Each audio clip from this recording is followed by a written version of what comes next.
It is the 25th day of June 2021. It is good afternoon and welcome to KBC Lunchtime News on the second day of the World Rally Championship right here in Kenya. Of course, we have the sights and sounds for that. We'll be getting to that much later. My name is Ben Troinjoe. Glad you could make time for us.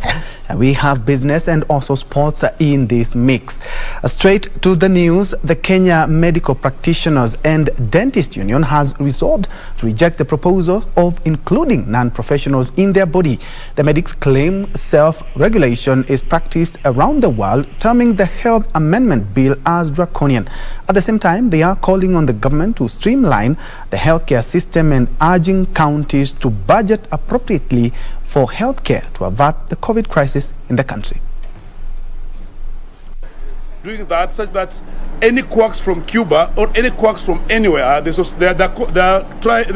cousins and the nepotism will be highly brought about by that. So as organizations and as unions and as societies, we are coming out strongly to repudiate that, because there's no any time whereby doctors have been the judges in the High Court. There's no time where doctors have been the heads of teachers of schools. So in any profession, for technical purposes and for things to parade and for wananchi to get the better health services that they need, we need to have self-regulation. The other issue that we have discussed is the issue of COVID-19 situation. In the country, it is quite shameful that only 0.7% of Kenyans have been vaccinated and less than 0.3% of healthcare workers. Of 1.2 million healthcare workers, only 55,000 have been vaccinated. And this is happening because the government is over-relying only on charity and donation. There's need for the government to budget and buy the vaccines for the Kenyans and for the healthcare workers.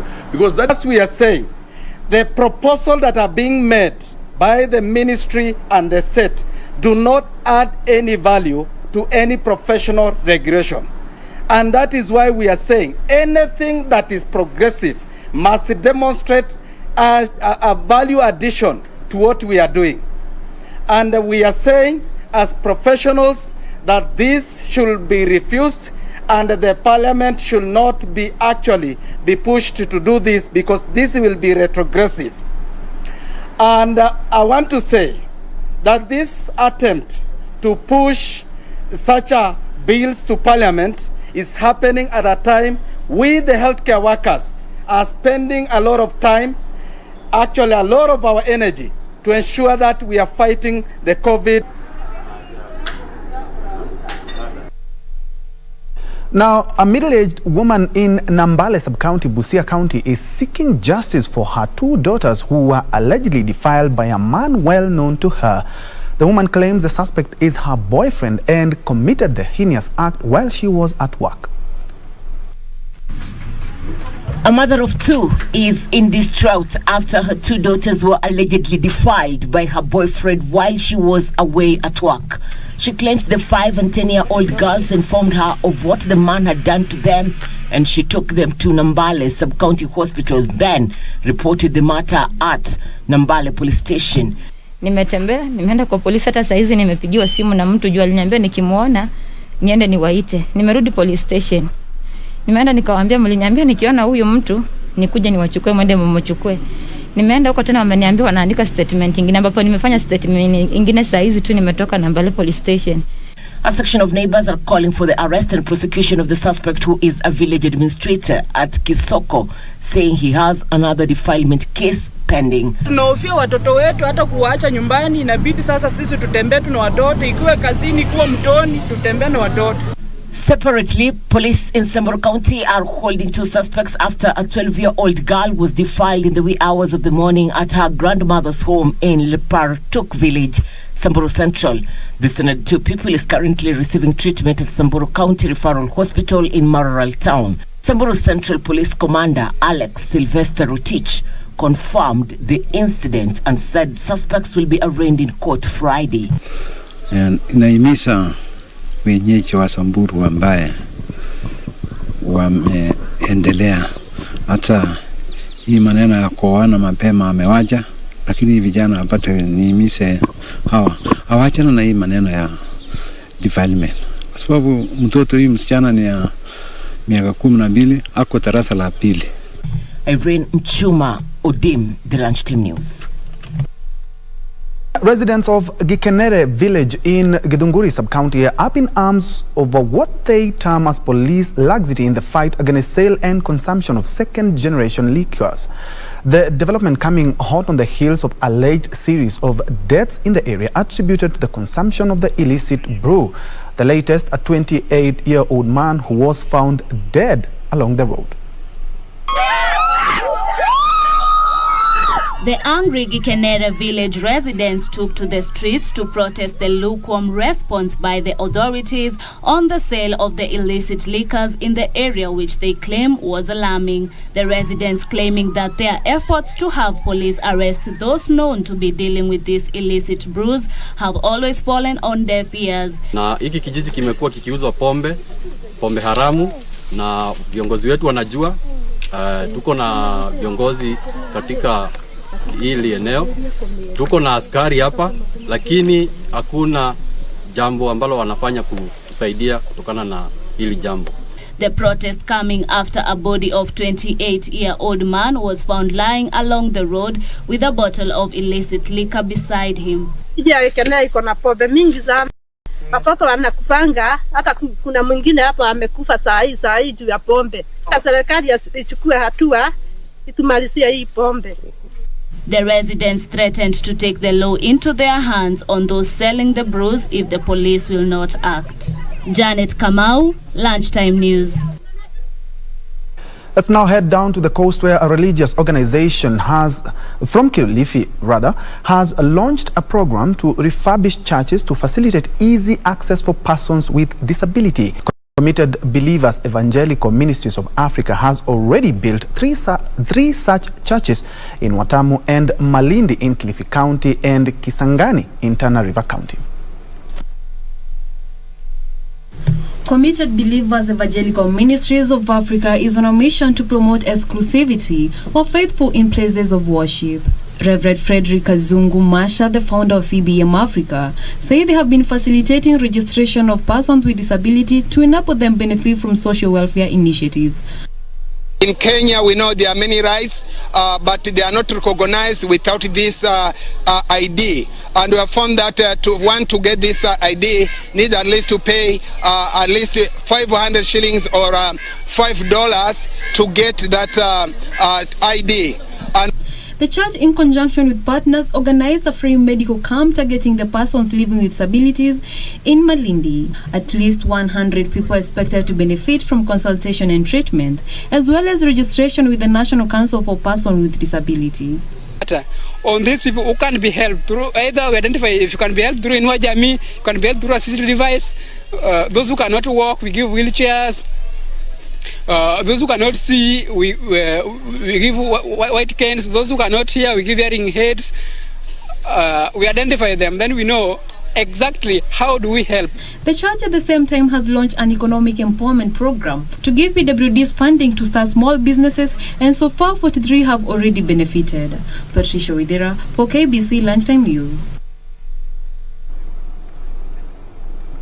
Now, the construction of the 24 billion shillings KARIMENU 2-dam water project in Gatundu, North Kiambu County has entered its last phase and is expected to be completed in March next year. Water, Sanitation and Irrigation Cabinet Secretary Cecily Kariuki, who toured the project, said the revised completion date is 3 months earlier compared to the previous set timeline. Laying of pipes along the 57-kilometer stretch where treated water from the dam will be supplied has already been done, with Cabinet Secretary for Water, Sanitation and Irrigation Cecily Kariuki exuding confidence that the multi-billion project will be complete by early next year. Noting this being the 7th and last milestone of this project, I am confident that this project is going to be completed in time. Which time we have brought forward from May of 2022 to March 2022 for us to be able to take advantage over the long rain season in the coming year. The project, which hopes to serve 1 million people, she said, is among the 600 water dam projects that the national government is putting up across the country. The CA said that above 45% of the national government's project has been completed, adding that the contractor has instructions to expedite the remaining works 24/7 to beat the reduced timelines. The critical elements which would hitherto take a lot of technique, a lot of equipment, a lot of experts is what we have already completed, and therefore the rest of the work which is going to be running concurrently is one that we'll be able to accomplish in the remainder of the period between now June to March the coming year.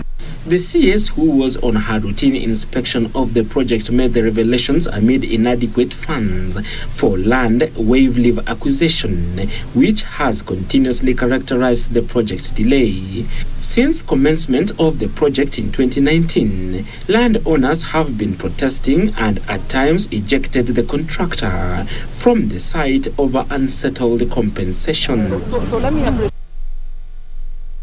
Let's now shift focus to education matters, where the Kenya Union of Post-Primary Education Teachers Embu branch has rejected the move by the Salaries and Remuneration Commission to suspend the review of basic salaries.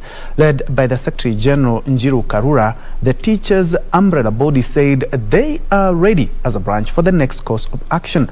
Karura said teachers have been patient for long and would not engage in any discussions until the collective bargaining agreement signed in the year 2018 is implemented.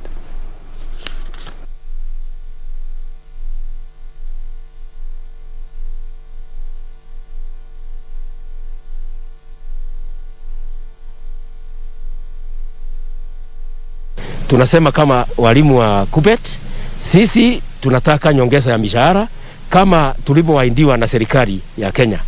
Tuliahidiwa mwaka wa 2018 na tunasema serikali itimize hayo. Wasipotimiza pass, tunasema tutaenda mgomo, kwa sababu ni kitu tuliandikiana na tukakubaliana. Tumestuka sana na tuko na huzuni mingi sana, sababu SRC imesema ya kwamba hakuna nyongeza ya mishahara kwa walimu, na hii ni wakati wa COVID yenye walimu wanapitia maisha magumu sana, sababu economy imeenda chini. Kwa hivyo ndio sababu tunasema tuko na shinda, na kwa sababu National Office ya KUPPET ilisema ya kwamba kama serikali haitaangalia hii mambo ya CBA mpya kabla ya siku 14 tutaenda kwa mgomo. Tuko hapa kusema ya kwamba tunawaunga mkono.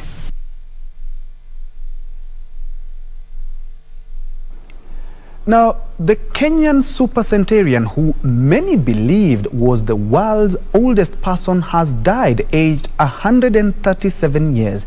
And according to family sources, Julius Wanyondu Gatonga died while undergoing treatment at Mukurweini Sub-County Hospital. Wanyondu was allegedly born in the year 1884 at Weru Village, Mukurweini Sub-County, Nyeri County, and according to his identity card, but his family contends he may have been born earlier. Take a look. Of an era for arguably the oldest man in Kenya and possibly the world. Julius Wanyondu Gatonga has passed on aged 137 years old. According to one of his sons, John Nguru, Mzee Wanyondu passed on while undergoing treatment at the Mukurweini Hospital, where he had been taken on Sunday evening after he complained of ill health and had not fared well for days. He said the supercentenarian was in his usual jovial mood despite the age-related ill health and hoped to be discharged soon. The chocolate-faced and jovial senior citizen, in an interview last year, said he belonged to the AGRI-VALUE telephone age group, a group that was circumcised in 1908 when the telephone network was being connected in Nairobi and Mombasa. He said his secret to long life was a healthy lifestyle and diet, and advised the youth to stop consuming alcohol and smoking.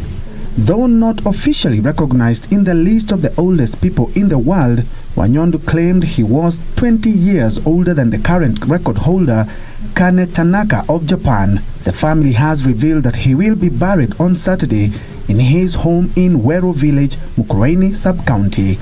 Bentro Njue, Lunchtime News. At about 17 minutes past the hour, you're taking our first breather, but when we come back, we have more local, international business and also sports. Keep it Channel 1.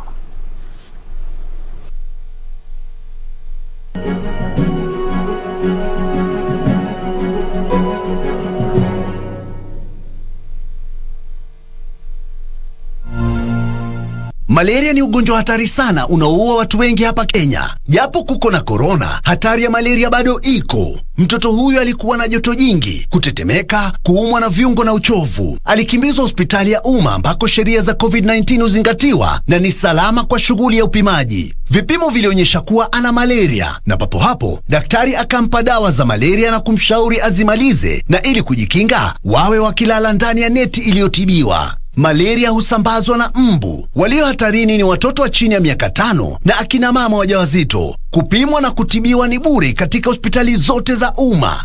Usisahau adui malaria. Zero malaria huanza na mimi. Chukua jukumu leo. Komesha malaria. Ujumbe huu umeletwa kwenu na Wizara ya Afya. Bwana Motiso, pikipiki yako ndio hii. Uko shwani yangu. Hii pikipiki ni unakumbuka uniekelea the lowest unique bid yako ilikuwa ngapi? 18 shillings. Na unajua kuendesha hii gari? Kidogo. Haya, kitoko yako shika helmet, kifungu yako chomoka na mali yako. Kujiunga na QuickBid ni rahisi. Enda kwenye M-Pesa, bonyeza paybill kisha weka business number 4032353. Kwenye account weka kodi ya bidhaa unayotaka na bid yako ya chini zaidi. Kwa mfano TV 16. Kisha weka shilingi 20 tu kama idadi yako. Weka bid yako pia kwenye www.quickbid.co.ke. Kumbuka, bid ya chini zaidi ya kipekee ndio hununua. QuickBid, bidhaa bora kwa bei ya chini.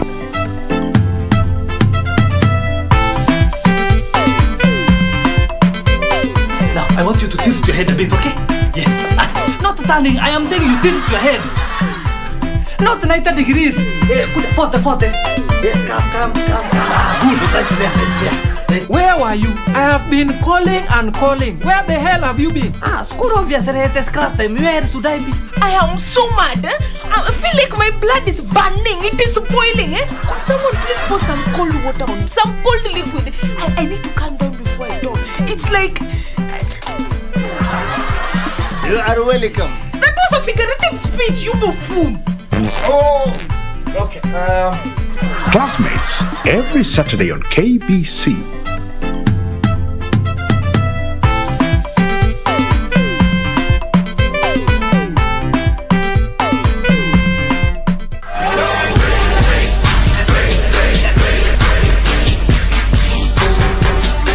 One handshake.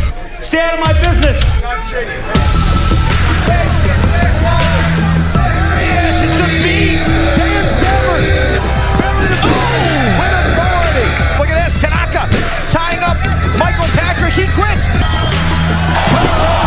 Here comes Byron Reed. Oh my God! And Hughes is eliminated. Jacob Fatu, the unstoppable monster. What's Samael doing out here? Simon God. Weapons are legal in this match. I guess you can bring a gas can with you. He's got a lighter. Here comes Atlas Security. Oh, thank God. Oh my God.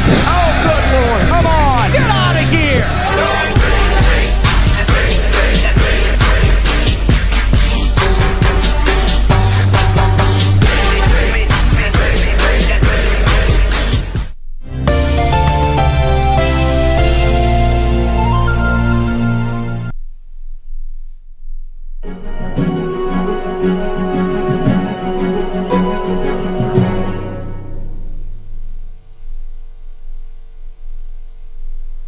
Welcome back and thanks for keeping me company. I can see Bram, you're also live. Jane Kilonzo, you're watching all the way from Sultan Hamoud. Joseph Butoria, you're watching from Kampala, Uganda. Mugoma Charles, you're watching from Kilifi County. Anna Nyamisa, you are tuned in from Kenyatta University. Dan Kuria, you're also tuned in. And also Die Hard Ngetich, you're also tuned. Let's get back to more news. Moving on, in the early 2000s, the HIV/AIDS scourge ravaged the Bula Pesa informal settlement in the outskirts of Isiolo town in early 2000, leaving many orphans in its wake. Halima Sadia Ismail decided to convert her house into an orphanage and immediately took in 25 children. 20 years later, Halima's kind gesture has birthed a fully fledged children's home known as Women and Youth Against AIDS and Poverty. 50-year-old Halima Sadia Ismail is a mother to many thanks to a children's orphanage she started 2 decades ago. Her journey has not been smooth, and often well-wishers have come to the rescue of thousands of children who have resided in her house and 100 others who came for meals. Currently, only 17 children are living under her roof on full-time basis, while 200 others are in various schools or residing with guardians. To date, at least 8,000 children have passed through her humble structure. One of the children is Habiba Duba, who lost both parents in the year 2008, and thanks to Halima's efforts, she is now pursuing course at a local polytechnic. Waya ilianza kunisaidia from 2008. Ile siku ilishanga pia Madam Halima pia akaanza kunisaidia mpaka nikafika saa niko polytechnic. Over the years, Halima's ambition has been to expand the house to accommodate more children, but meager resources have prevented her from achieving the dream.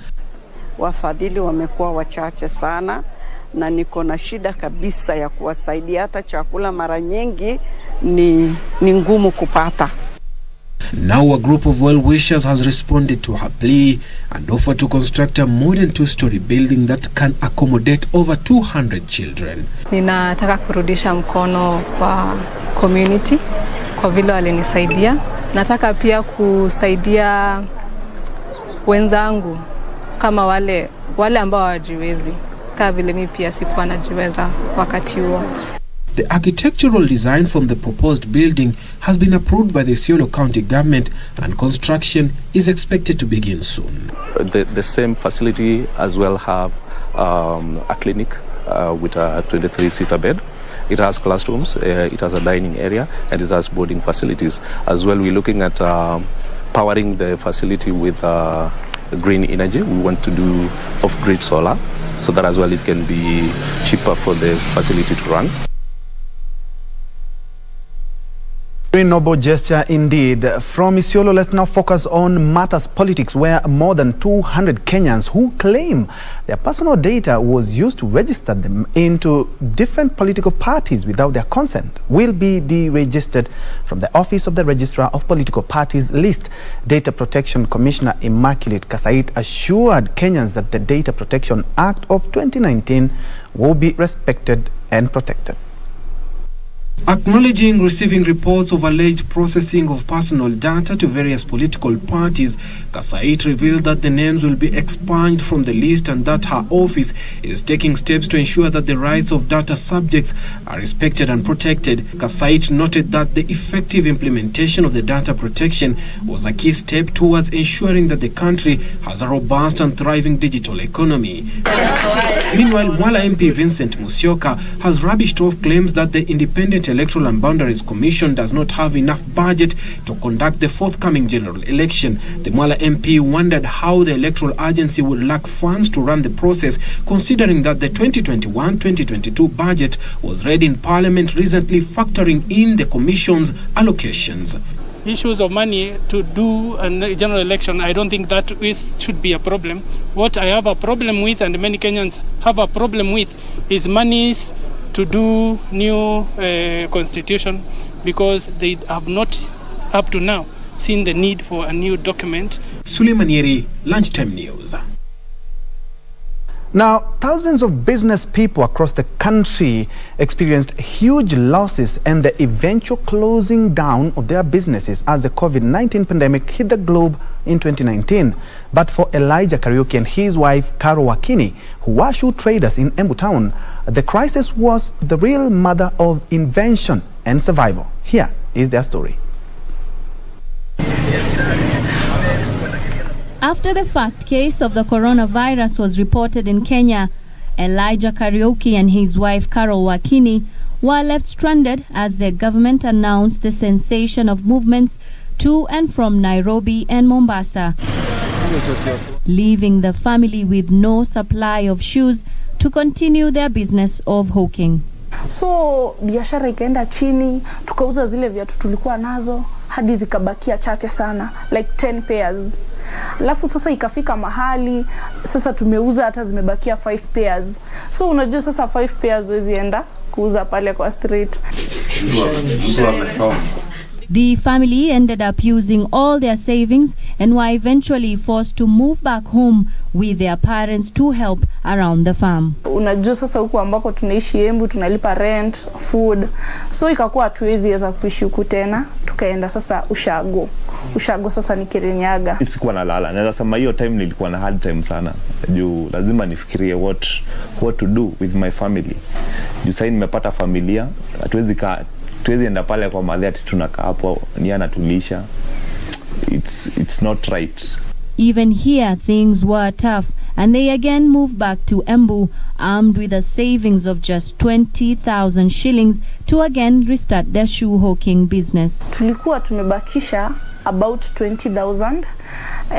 Hiyo sasa ndio tukaitisha mzigo, na ukiangalia hiyo biashara inahitaji mzigo kubwa ili uweze kuuza, inahitaji mzigo kubwa. So 20k ilikuwa ndogo, so tukaitisha tu na hiyo tukitegemea tu Mungu. Tukaitisha hiyo mzigo ya 20,000, tukakuja tukaanza kuuza. Sasa biashara ikaanza kugrow. Wakini said the business was difficult at first as they had to hawk the shoes in the villages and the outskirts of Embu County and with a limited time due to the curfew restrictions. Kwa tunaenda soko different like kama ni Monday kuna ile soko tulikuwa tunaenda hivyo mpaka wiki inajaa na busy kakuwa sawa. It is while hawking the new shoes that they discovered a lucrative market for the masks that were in high demand. So tumeleta mask za Gikomba. Asubuhi zilikuwa zinafika asubuhi, ulikuwa unapata hawase wanauza moja wanazikujia kwetu tunauzia na wholesale at a wholesale price, wanaenda kuuza sasa moja. Walikuwa nakuja hapa asubuhi. So within like 1 hour mimi nilikuwa nimeuza mask zangu na nimepata pesa yangu. Ikifika around saa 10 tunafunga kazi ya mask.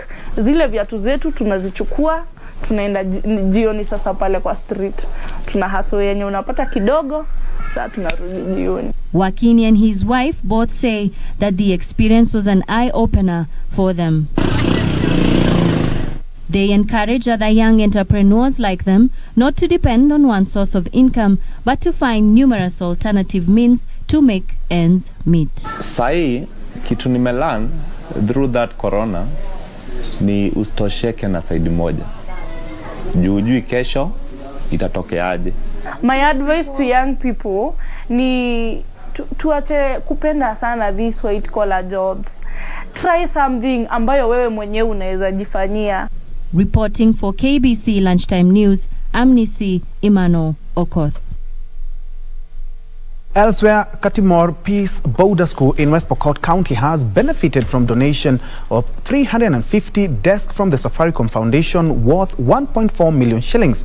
The school, located along the Kenyan-Uganda border, which was constructed by the West Pokot County government, is meant to cement peace between warring Pokots of Kenya and Sebei of Uganda after a long bloodshed between the two communities. The two communities have now embraced peace and coexistence away from a dark past which had been dominated by cattle theft and loss of lives. West Pokot County Governor Professor John Lonyangapuo, while applauding the gesture, said the area had lagged behind due to insecurity.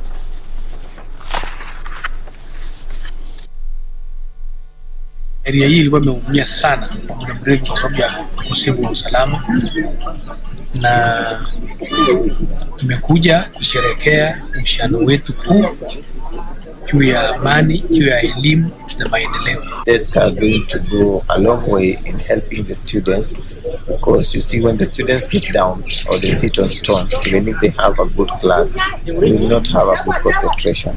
But once they have good desks, then it makes them even concentrate and even get good marks, and it also makes the work of the teachers easy. Moving on, members of the Baringo County Assembly have put Governor Stanley KIPTIS on the spot over slow implementation of projects in the county. The ward reps say residents are disappointed with the way the executive is undertaking development activities in the county. Install elevators and ramp at the refurbished 4-story county assembly building. Department zako zimetuangusha. Procurement tunasikia kuna vitu naingia procurement inakaa miezi 7 ikiwa procurement. 1 year inaisha vitu iko procurement, ikimalizwa tunasikia inaleta ofisi yako. We as MCAs, we've dealt so much with ward projects, but the flagship project we are not able to say much. We would really want to see more involvement of members. Ile kitu raia wanataka sio lingine, pana governor wanataka kuona projects, wanataka kuona value of their money, na tunajua unaweza. The Kenyan National Chambers of Commerce and Industry Samburu chapter has been strengthened with formation of a new board. The 11 board members were voted in an election that was supervised by the NCCI Independent Election Board Chair Benson Onkoba. Onkoba asked the board members to uphold respect and closely work with county and national government with the interest of businessmen. The new board that is being chaired by Andrew Washington Liakono, who was elected unopposed, intends to improve welfare of business people in the county.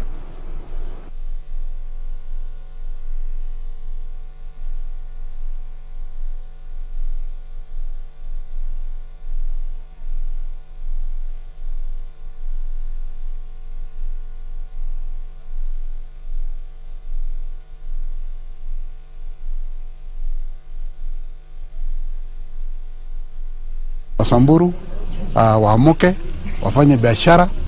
Hii mambo ya biashara, mambo ya ng'ombe kila wakati, wizi ya ng'ombe nini, tufanye biashara, tushukue malon, tutafute pesa, tujifanyie biashara, kwa sababu bila biashara hakuna mali tunaenda.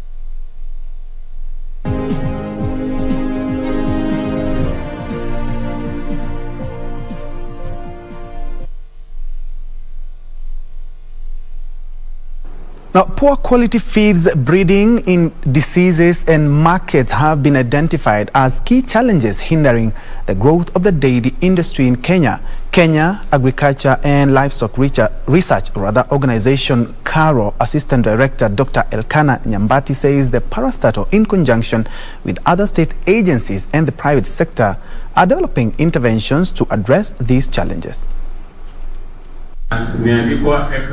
Speaking in Mombasa during a training program to empower extension officers and dairy farmers from Lamu and Garissa counties, Kenya Agricultural and Livestock Research Organization KARLO Assistant Director Dr. Elkanah Nyambati said they target to reduce poverty by thorough research, coming up with interventions that the dairy value chain faces. We come up with a lot of technologies and innovations, starting with in terms of breeds. We have one breed which is a crossbred animal, which is between a Frisian, which is high yielding, crossed with a Saiwal animal. A Saiwal is a dual purpose animal which produces high milk. At the same time, it can also grow fast and also even produce beef. And the Saiwal is adapted to low management practices, including the feeds. Like now for Garissa and Lamu, with the ones we are training here, they will benefit from that, knowing more about that breed, because it's suited to their climate. Even though the livestock subsector is leading contributor to the agricultural GDP, he says the government is keen on growing the livestock value chain to achieve its huge potential. We have developed many forage plants or feeds. These include grasses. Like currently there is the bracharia grass, which a lot of research has been done in KARO, and we have now released 3 bracharia varieties which are high yielding and whose crude protein is higher than the current grasses we have. And once the farmers are introduced to this kind of grasses, they will be able to increase their milk production. Farmers who attended the training said lack of information on breeds, feeds and few agricultural field officers are among the key challenges they face. Our focus is to disseminate this information to the grassroots level because we want to increase the dairy value chain in Garissa County, because in our area we have a lot of cattle which can bring a lot of milk, and this milk it can empower our people. Mimi langu hapo ningependa tu kuomba county, kwa sababu mimi niko pale shambani na sana sana unakuta umekutwa na ugonjwa wa ng'ombe. Ukiita huyu veterinary anachukua muda kama hajakuja. Sasa hapo tuko na tatizo upande wa ushirikiano wetu sisi kama wakulima na county. Milk output in Kenya is estimated at 5.2 billion liters annually. Reporting for Lunchtime News from Mombasa County, I'm Michael Mondiga.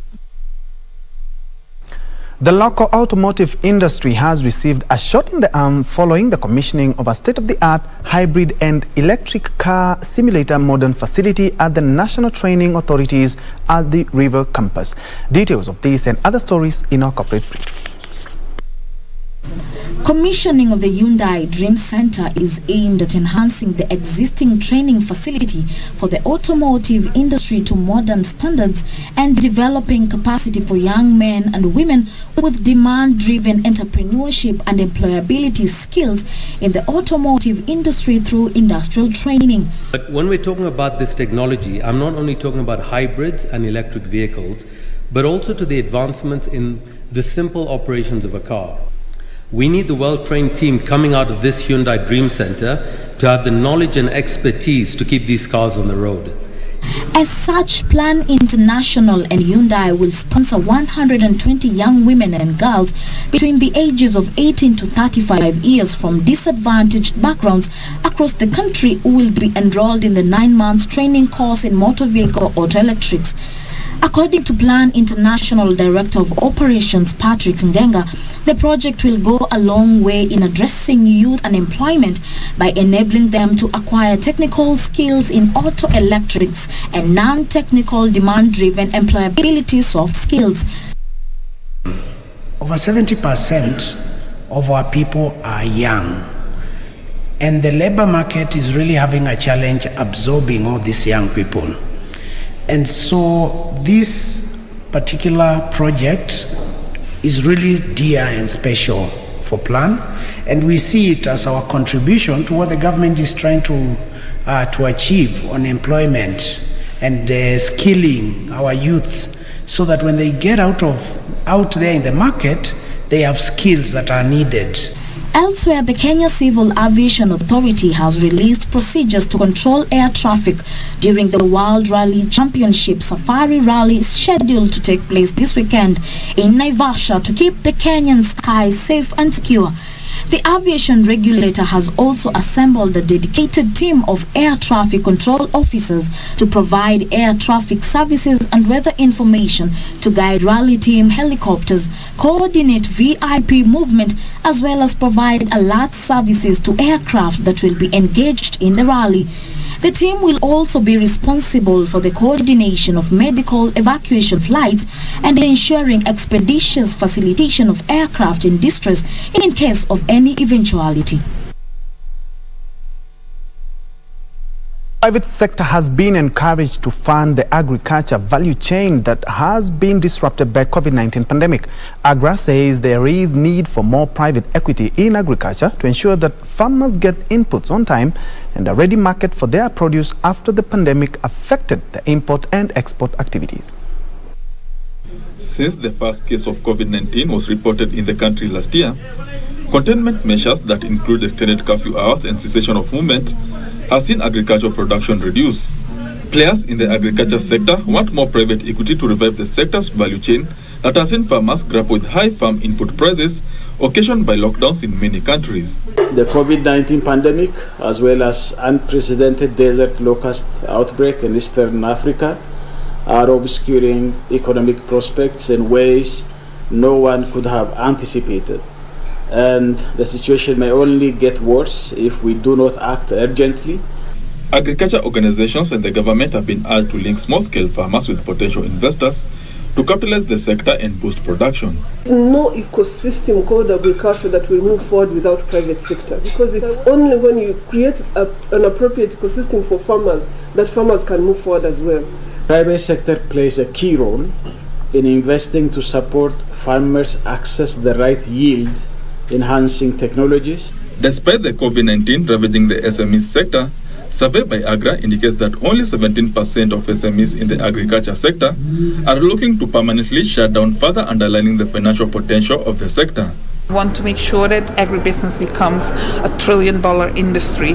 We have to close a funding gap of at least $30 billion each year in both public and private sector investments in Africa. That is significant. Currently, agriculture SMEs in the sub-Saharan Africa have a $100 billion funding gap.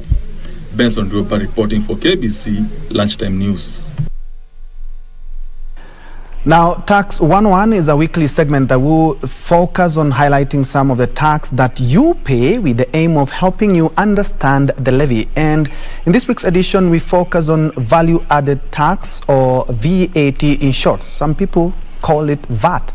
As our reporter Caroline Jenga narrates, VAT or VAT is levied on a product whenever value is added at each stage of the supply chain, from the production all the way to the point of sale. The value-added tax, VAT, is a consumption tax charged on the supply of taxable goods or services produced in Kenya and on the importation of taxable goods or services into Kenya. Some tax experts simply define VAT as the tax charged on adding value on a product right from production to the point of sale. The amount of VAT that a consumer pays is based on the cost of the product less any of the cost of materials used in making the product that have already been taxed. Any person, individual, company or partnership that has supplied or expects to supply taxable goods worth 5 million shillings and above within 12 months must register for VAT. Registration is done on the KRA portal, commonly known as iTax. Once registered, you will be required to account for VAT charged on your taxable supplies through online monthly returns and pay any VAT due. VAT is commonly expressed as a percentage of the total cost. The VAT rate in Kenya is 16%. For example, if a product costs 10,000 shillings and there is a 16% VAT, the consumer will pay 11,600 shillings to the merchant. The merchant keeps 10,000 shillings and remits 1,600 to the Kenya Revenue Authority. However, the National Treasury has the leeway to vary the VAT rate on specific products, but this has to be approved by Parliament. Some goods and services supplied to EPZ, privileged persons and some public bodies, as well as essential products such as milk, the government charges zero VAT, or simply said they are zero rated. In 2018, the National Treasury, with the approval from Parliament, reduced the VAT rate on petroleum products such as bituminous, diesel, super petrol and jet fuel from 16% to 8% to make them affordable. Caroline Jenger for Business Insight.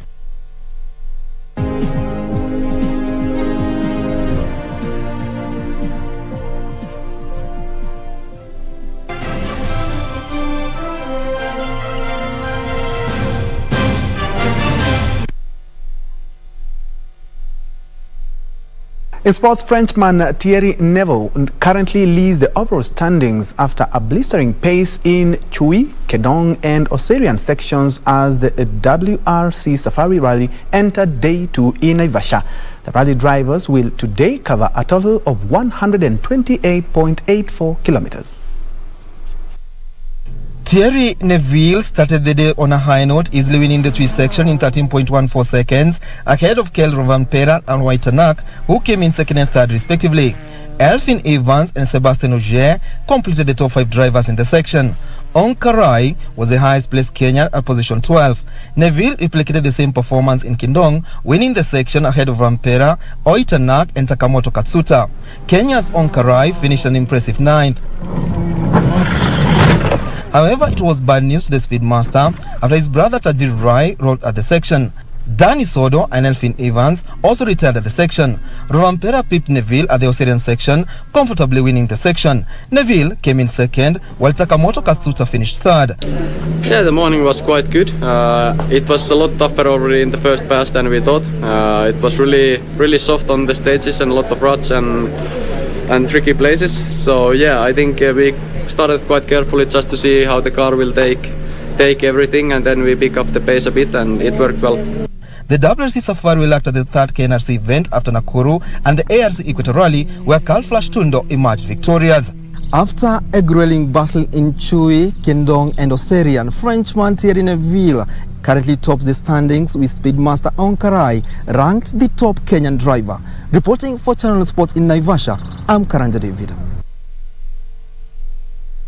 Further afield, an own goal in the first half and the late second from Edison Cavani gave Uruguay a 2-0 win over Bolivia on Thursday and guaranteed their place in the last 8 of the Copa America.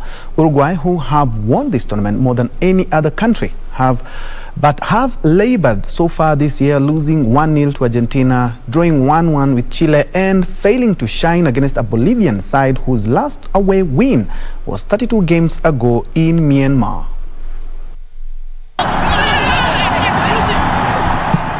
Edinson Cavani was on target as Uruguay beat Bolivia 2-0 to qualify for the quarterfinals of the Copa America.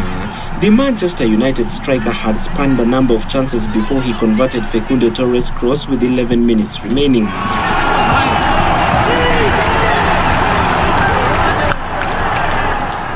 Uruguay had earlier gone ahead when Bolivia defender Jairo Quinteros turned Georgian Arrascaeta's cross into his own net shortly before half-time. The win moves them up to third in Group A with 4 points from 3 games. Oscar Tabares' side play Paraguay in their final group game in Rio on Monday.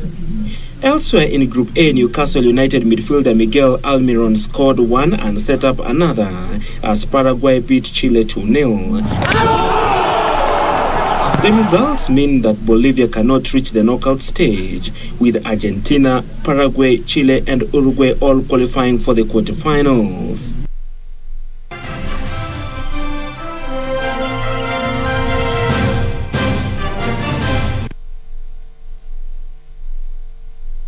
That's all the time we had for KBC Lunchtime News. Thank you so much for joining me, including on social media. I say, Bram, you're also live.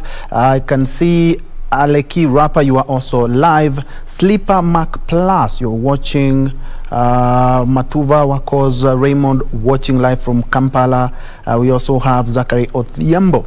And also Makoha Geoffrey. Thank you so much for your company. My name is Ben Troinjue, and Lucy Maura has been our sign language interpreter this afternoon. Remember, for this plus much more, you can catch us at KBC Channel 1, of course. KBC, www.kbc.co.ke is our website, plus all our social media platform. Do have yourself a blessed afternoon.